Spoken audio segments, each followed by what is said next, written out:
प्रश्नावली 7.1 में हम प्रश्न नंबर 2 तक पढ़ चुके हैं। आगे हमारा प्रश्न नंबर 3, प्रश्नावली 7.1 प्रश्न नंबर 3, वह सबसे छोटी संख्या ज्ञात कीजिए जिससे निम्नलिखित संख्याओं को गुणा करने पर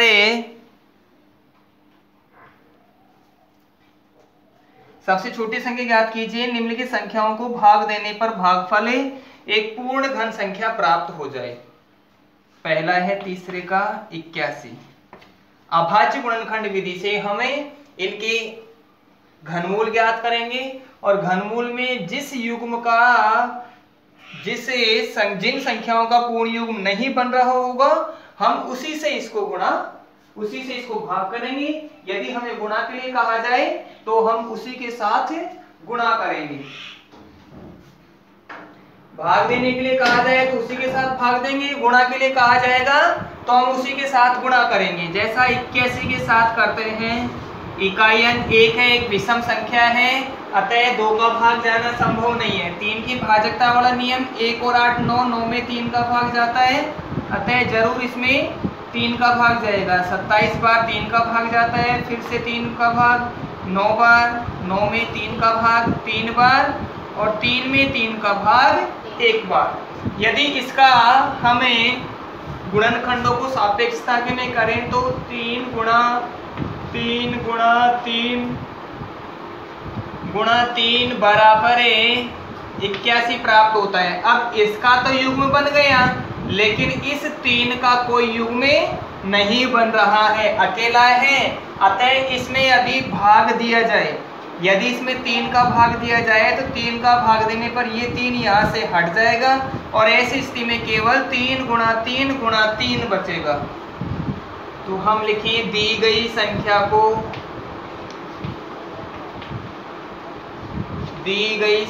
को 3 से भाग देने पर यह पूर्ण घन संख्या बन जाती है।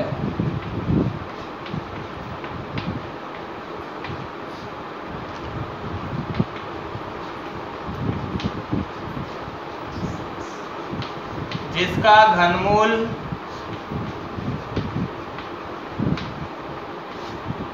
घनमूल में केवल एक ही युग्म बन रहा है जो केवल 3 का है, जिसका घनमूल 3 प्राप्त होता है। इसी तरह हम इसके बाकी क्वेश्चन जो बचे हुए हैं वो हल करते हैं। सेकंड नंबर इसका 128 के अभाज्य गुणनखंड करेंगे। इकाई अंक एक सम संख्या है, अतः 2 का भाग जाएगा 64 बार, 2 का भाग 64 में जाता है 32 बार, फिर से 2 का भाग इसमें 16 बार, 2 का भाग इसमें 8 बार, फिर से 2 का भाग 4 बार, 4 में 2 का भाग 2 बार और 2 में 2 का भाग 1 बार।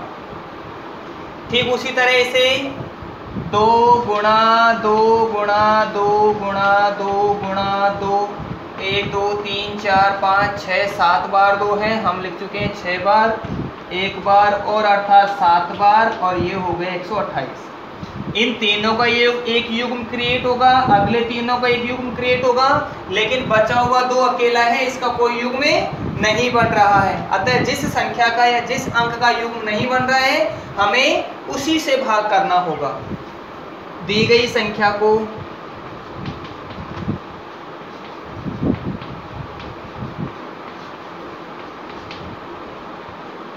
2 से भाग करने पर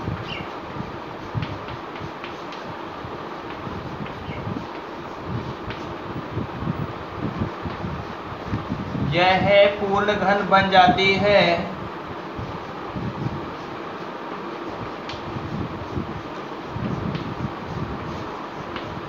जिसका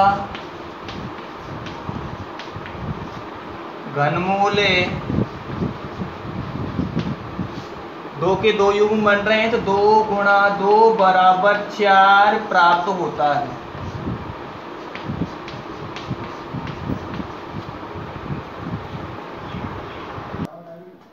नंबर थर्ड है इसी का, और उसमें दिया गया है हमें 135।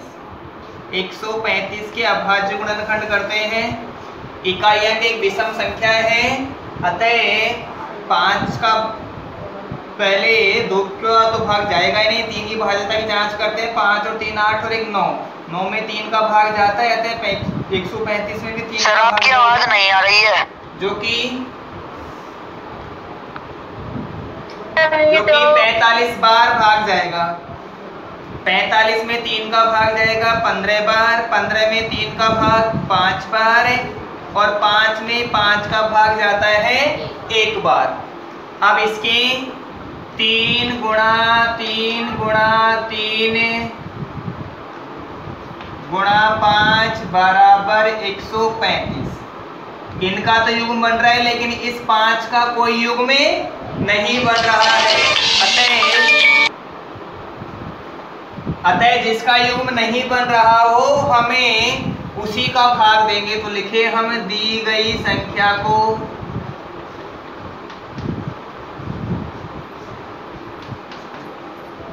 संख्या को 5 से भाग करने पर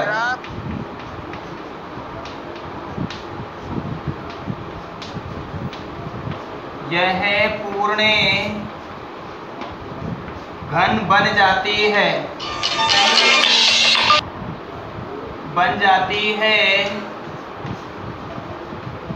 जिसका घनमूल 3 प्राप्त होता है। जिसका घनमूल 3 प्राप्त होता है। इसी का अगला क्वेश्चन नंबर 4, 192। 192 के अभाज्य गुणनखंड करते हैं। इकाई अंक 2 है, 2 का भाग जाएगा और ये जाएगा 96 बार। 2 का भाग 48 बार, फिर से 2 का भाग 24 बार, 2 का भाग 12 बार जाएगा, फिर 2 का भाग 6 बार, 2 का भाग 3 बार, और लास्ट 3 में 3 का भाग 1 बार।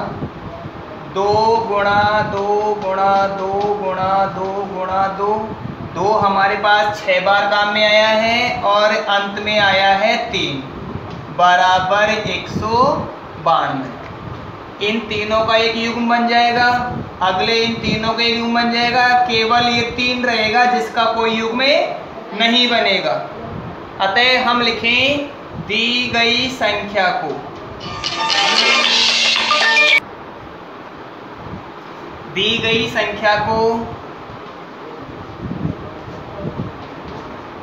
3 से भाग करने पर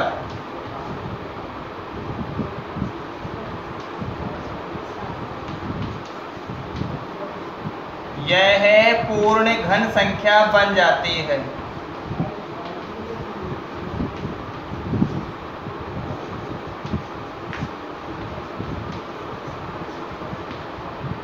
जिसका घनमूल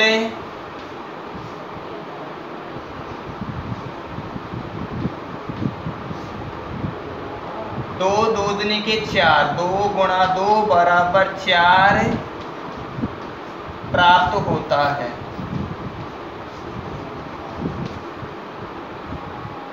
इसका लास्ट एंड फाइनल 5वां क्वेश्चन है 704।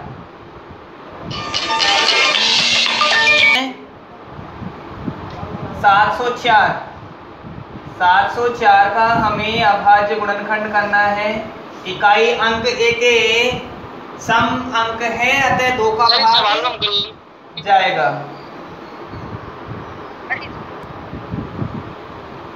704 में 2 का भाग जाता है 356 बार। 356 क्यों, 352 बार। फिर से 2 का भाग 176 बार। 176 में 2 का भाग जाता है 88 बार।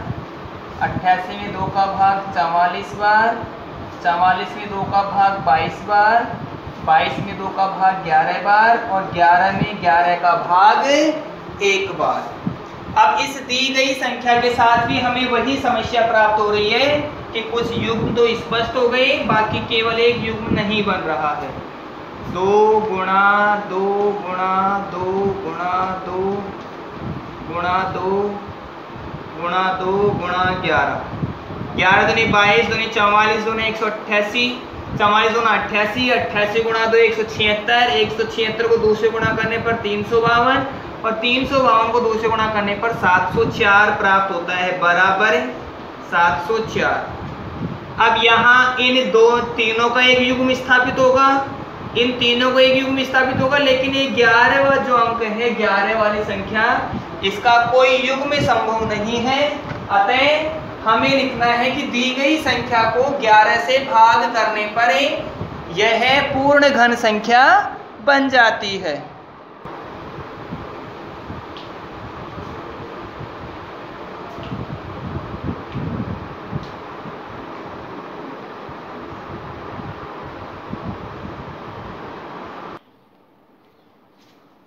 प्रश्न नंबर 4, परीक्षित प्लास्टिस्टीन का एक घनाभ बनाता है। घनाभ में लंबाई, चौड़ाई और ऊंचाई 3 विमाएं होती है, जिसकी भुजाएं 5 सेंटीमीटर, 2 सेंटीमीटर और 5 सेंटीमीटर है। एक घन बनाने के लिए ऐसे कितने घनाभों की आवश्यकता होगी? घनाभ की भुजाएं,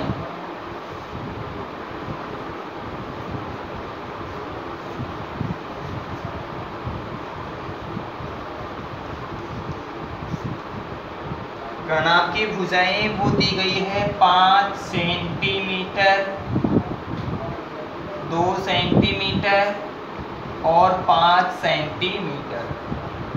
एक घन बनाना होता है तो हमें प्रत्येक माप 3 बार होनी चाहिए थी। 5 सेंटीमीटर 2 बार है और 2 सेंटीमीटर केवल 1 बार है।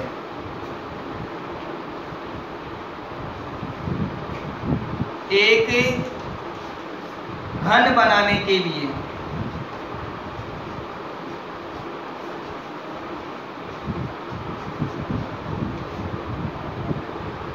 तो घन के लिए होता है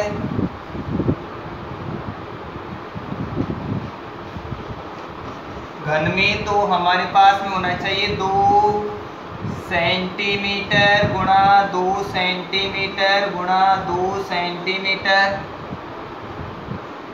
गुणा 5 सेंटीमीटर गुणा 5 सेंटीमीटर गुणा 5 सेंटीमीटर। घन करने के लिए हमें 3-3 के युग्म बनाने चाहिए।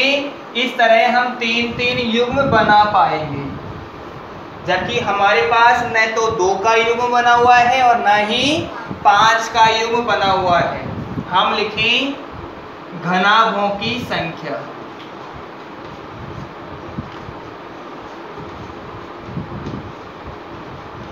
घनाभों की संख्या, तो घनाभों की संख्या के लिए मैं यहाँ सुविधा के लिए सभी में से सेंटीमीटर हटा दूं।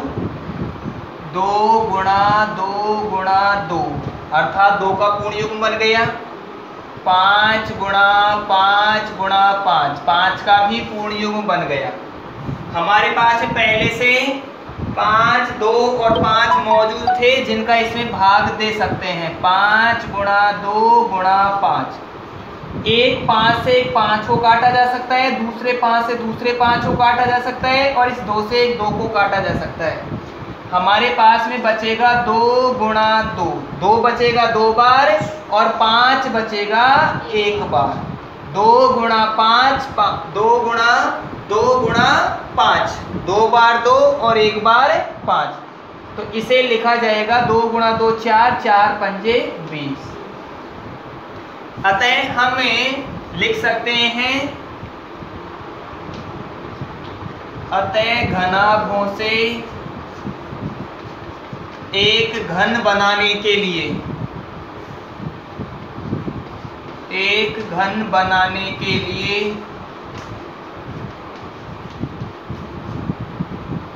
20 और घनाभों की आवश्यकता होगी।